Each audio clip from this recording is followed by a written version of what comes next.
Welcome to another episode of Light of the Southwest. I'm Dr. Rick Wadge, and I'm here with Amy Cooper. Hello, Dr. Wadge. Hi, Amy. How you doing? You know, Rick and I are sitting here laughing because we have Joe McGee on the set. Joe, it is so great to have you good to be back. back. And great to meet you. Good to meet you. We've had great conversations Yes, already. we have. It's like been forever since you've been here. I know. I've aged since then.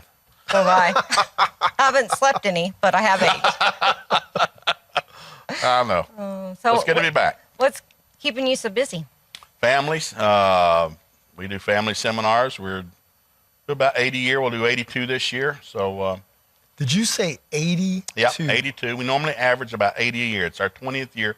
So we do seminars on marriage, parenting, men, money, anything to do with the family. So there's about 12 basic seminars, 18 total. We'll do some on education, how to get your kids into college, how you teach them how to study, pass tests, so forth. So we're sort of just specific on family issues. And of course, that changes, when we were sharing before the program started. We look at the census about every 6 months. What's changed in America? What are they doing? Who are we talking to? And like I said, America's changed. There's big changes going on. When I was in the first grade in public school, we read the Bible, prayed, and pledged allegiance every morning. When I was in the sixth grade, that became illegal to do. When I was young, there were no people in my class that were divorced. Nobody's parents were dead.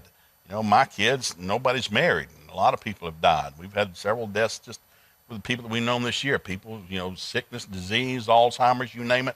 There's just a lot of hell going on right now on the planet. God's moving like a freight train. There are more people on the mission field today than there are in the history of the church. There's a lot going on right now. Churches are growing. Churches are dying. There's just two groups of people.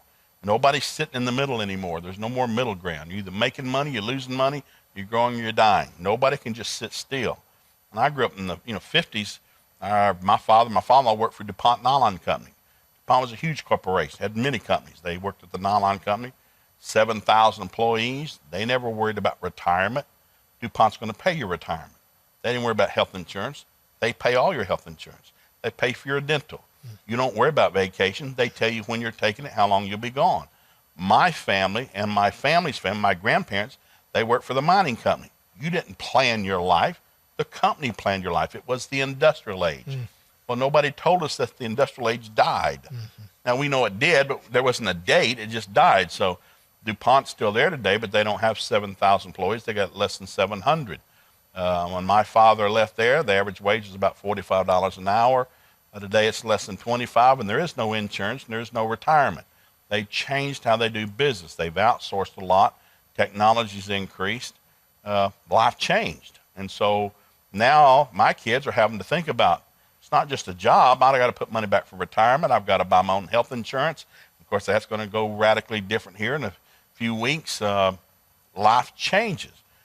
So you got to go back. Where's the stability in my life? I got to find something stable. Well, the Bible talks about the Word of God will be the stability of my life. I've got God's not changing. The world's changing. God doesn't change.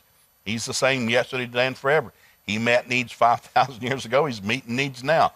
So long before there was a job that paid $45 an hour and you just, picking grass and shooting whatever you could, you made it then, you'll make it now. So what we do when we do our seminars is basically put hope back in people. I mean, it's knowledge. It's a knowledgeable seminar. It's got a lot of humor in it because it's a hard subject. And you remember what you laugh at. So if you don't laugh, you're not going to listen. Because everybody's going through hell. I don't care who it is. Paul in 2 Corinthians got tired of listening to everybody gripe. The Corinthian church, he said, listen, guys, I've been shipwrecked, snake bit. People have lied about me. And he said, quit crying to me. Everybody's been through hell. I wrote 2/3 of the New Testament. I've been through more hell than all of it. And it said, shut your face up. And so we're more than conquerors and overcomers. You got to learn the righteous fall and they get back up. What are you going to do? Well, I'll get back up. And we sort of joke about it. Good people go stupid every day, but you can't go with them. And so we got a big family. When I grew up, family was like church. Everybody knew everybody in the family. Now, they weren't all sane, but they were all your family, And so everybody's got flakes and nuts in the tree. But the older we got, there was no divorce in our family when I was young. Over half our family's divorced today. Nobody lived together. We probably got a fourth of our family living together. Life changed. And you think, well, it's because they sin more. No, sin's been sin forever. There's no more sin than there's ever been. What it is, because there's not knowledge, like, why should I get married? My parents went through divorce. My grandparents went through divorce. I'm not going to go through that. We'll just live together. We'll make it comfortable. Well, that won't change sin.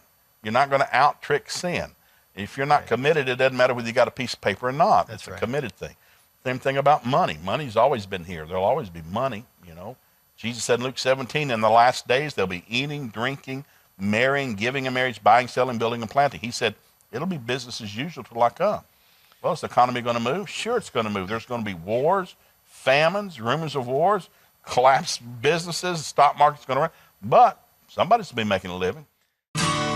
If you enjoyed this clip, please feel free to check out the full version in the link located in the description panel below. Please be sure to subscribe to our channel. You can also connect with us on Facebook and Twitter.